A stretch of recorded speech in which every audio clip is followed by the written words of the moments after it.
নমস্কার বন্ধুরা, অতসী সহজ রান্নাঘরে আরও একটা নতুন রেসিপিতে সবাইকে স্বাগত। আজকের আমি তোমাদের সাথে শেয়ার করব পালং পনিরের রেসিপি। এটা ভাত, রুটি, পরোটা যে কিছুর সাথেই সার্ভ করা যেতে পারে। আর এখন শীতকালে পালং শাক বাজারে অ্যাভেলেবেল পাওয়া যায়। আর এই পালং শাক দিয়ে পনিরের রেসিপিটা ভীষণই ভালো খেতে হয়। অবশ্যই তোমরা বাড়িতে একবার পালং পনির এইভাবে বানিয়ে দেখবে, ভীষণই ভালো খেতে হয়। দেখে নেওয়া যাক আজকের আমার এই ভিডিওটি। পালং পনির বানানোর জন্য প্রথমে আমি গ্যাসে একটা কড়াই বসিয়ে দিয়েছি আর দিয়েছি 2 চামচ সাদা তেল। তেলটা গরম হয়ে গেলে আমি ফোড়নে দিয়েছি 2টো এলাচ, 2টো লবঙ্গ, একটু দারচিনি আর দিয়ে দিয়েছি 1 চামচ গোটা জিরে। ফোড়নটা আমি কিছু সময়ের জন্য নাড়াচাড়া করে নেব। তারপর আমি দিয়ে দেব কোচানো আদা আর কয়েকটা কাঁচা লঙ্কা। ঝাল তোমরা যেমন পছন্দ করো সেই অনুযায়ী লঙ্কাটা দেবে। আদা আর কাঁচা লঙ্কাটা কিছু সময় আমি তেলে কষিয়ে নেব। তারপর আমি দিয়ে দেব একটা গোটা টমেটোটা দিয়েও আমি কয়েক সেকেন্ডের জন্য তেলে আমি কষিয়ে নেব। একদম বেশি টমেটোটা যেন গলে না যায়, জাস্ট কয়েক সেকেন্ডের জন্যই আমি তেলে নাড়াচাড়া করে নেব। তারপর আমি দিয়ে দেব কিছুটা পরিমাণ ধনে পাতাটা দিয়েও আমি খুব ভালো করে মিশিয়ে নেব সব কিছুর সাথে।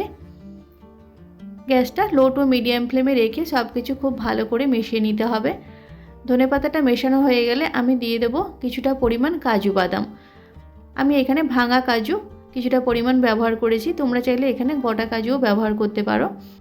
যেহেতু আমি পেস্ট করব তাই আমি এখানে ভাঙা কাজু ব্যবহার করেছি।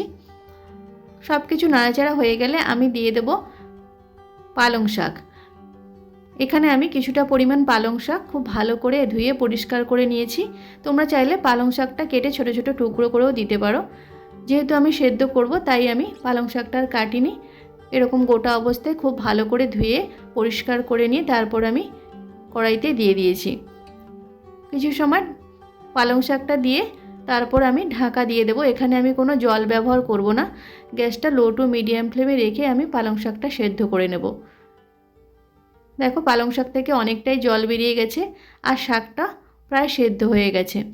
এখানে 3 থেকে 4 মিনিট ভালো করে রান্না করে নিলেই পালং শাকটা একেবারে সেদ্ধ হয়ে যাবে। পালং শাকটা খুব ভালো করে সেদ্ধ হয়ে গেছে। এখন আমি গ্যাসটা অফ করে আমি ঠান্ডা করে নেব, তারপর আমি পেস্ট করব। এখন গ্যাসে আমি আরও একটা কড়াই বসিয়ে দিয়েছি সাদা তেল। তেলটা খুব ভালো করে গরম হয়ে গেলে আমি পনিরগুলো ভেজে নেব। এখানে আমি 300 গ্রাম পনির ছোট ছোট টুকরো করে কেটে নিয়েছি। পনিরগুলো আমি হালকা লাল লাল করে ভেজে নেব। খুব বেশি আমি লাল করে ভাজবো না, জাস্ট হালকা লাল লাল হলেই আমি ভেজে নেব। খুব সামান্য পরিমাণ লবণ দিয়ে পনিরগুলোকে আমি ভেজে নেব। তোমরা চাইলে পনিরটা যদি ভাজতে না চাও তাহলে বাদও দিতে পারো। গ্যাসটা মিডিয়াম ফ্লেমে রেখে পনিরগুলোকে আমি হালকা করে ভেজে নেব। এক সাইডটা দেখো খুব হালকা লাল লাল হলে অপর সাইডটা আমি উল্টে দেব। সেমভাবে অপর সাইডটাও হালকা লাল লাল করে আমি ভেজে পনিরগুলোকে নামিয়ে নেব। দেখো পনিরগুলো আমার ভাজা হয়ে গেছে। এখন আমি একটা প্লেটে নামিয়ে নেব। সেমভাবে আমি বাকি পনিরগুলোও ভেজে নেব। সমস্ত পনিরগুলো আমি ভেজে নামিয়ে নিয়েছি। এখন ওই তেলেই আমি দিয়ে দেব একটু বাটার। আমি এখানে 1 চামচ বাটার দিয়েছি। বাটারটা গলিয়ে নিয়ে তারপর আমি দিয়ে দেব 1 চামচ গোটা জিরেটা দিয়ে জাস্ট কয়েক সেকেন্ডের জন্য আমি নাড়াচাড়া করে নেব। তারপর আমি দিয়ে দেব আগে থেকে করে রাখা পালং শাকের পেস্ট। পালং শাকটা ঠান্ডা হয়ে যাওয়ার পর আমি পেস্ট করে নিয়েছি। পালং শাকের পেস্টটা দিয়ে আমি এখানে 5 থেকে 6 মিনিট কষিয়ে নেব। যেহেতু পালং শাকটা সেদ্ধ হয়ে আছে তাই বেশিক্ষণ কষানোর দরকার নেই, জাস্ট 5 থেকে 6 মিনিট কষিয়ে নিলেই হয়ে যাবে। গ্যাসটা লো টু মিডিয়াম ফ্লেমে রেখে আমি 5 থেকে 6 মিনিট কষিয়ে নিয়েছি। তারপর আমি দিয়ে দেবো স্বাদ মতো লবণ আর দিয়ে দেবো 1/2 চামচ হলুদ গুঁড়ো, 1/2 চামচ কাশ্মীরি লঙ্কার গুঁড়ো আর দিয়ে দেবো 1/2 চামচ ঝালের জন্য লাল লঙ্কার গুঁড়ো। এখানে আমি আর কোনো গুঁড়ো মশলা ব্যবহার করব না। এই গুঁড়ো মশলাগুলো দিয়ে খুব ভালো করে পালং শাকের সাথে মিশিয়ে নিতে হবে। মশলাগুলো দিয়ে খুব ভালো করে আমি কষিয়ে নিয়েছি। কষানো হয়ে গেলে আমি দিয়ে দেবো জল। আমি মিক্সির জারটা ধুয়ে আমি এখানে কিছুটা পরিমাণ জল দিয়ে দেব। তোমরা যেমন গ্রেভি পছন্দ করো সেই অনুযায়ী জলটা দিয়ে দেবে। দেখো আমি গ্রেভির মতো জলটা দিয়ে দিয়েছি। জলটা দিয়ে আমি এখানে 10 মিনিটের জন্য ফুটিয়ে নেব। গ্যাসটা লো টু মিডিয়াম ফ্লেমে রেখে 10 মিনিটের জন্য ফুটিয়ে নিতে হবে। তারপর আমি দিয়ে দেবো আগে থেকে ভেজে রাখা পনিরগুলো। সমস্ত পনিরগুলো আমি দিয়ে দেবো। পনিরগুলো দিয়ে পালং শাকের সাথে খুব ভালো করে মিশিয়ে নিতে হবে। পনিরটা দিয়ে 5 মিনিটের মতো আমি ফুটিয়ে নিয়েছি।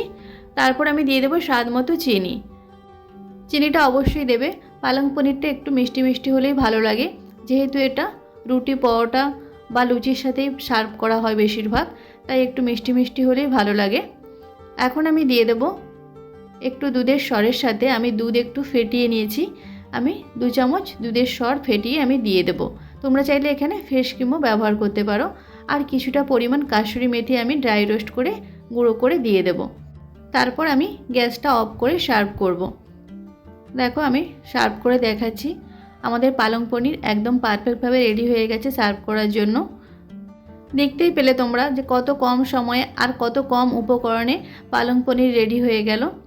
অবশ্যই তোমরা বাড়িতে একবার পালং পনির এইভাবে ট্রাই করবে, ভীষণ ভালো খেতে হয়।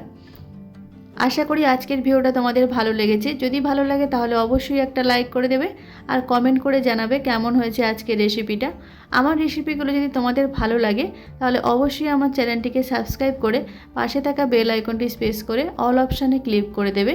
তাহলে যখন আমি নতুন কোনো ভিডিও আপলোড করব সবার প্রথমে তোমাদের কাছে নোটিফিকেশান পৌঁছে যাবে। আর যারা অলরেডি আমার চ্যানেলটিকে সাবস্ক্রাইব করেছো তাদের অসংখ্য ধন্যবাদ। আজকের ভিডিওটা এই পর্যন্ত। নেক্সট কোনো ভিডিওতে তোমাদের সাথে আবার দেখা হচ্ছে নতুন কোনো একটা রেসিপি নিয়ে। ততক্ষণে তোমরা ভালো থেকো, সুস্থ থেকো। ধন্যবাদ।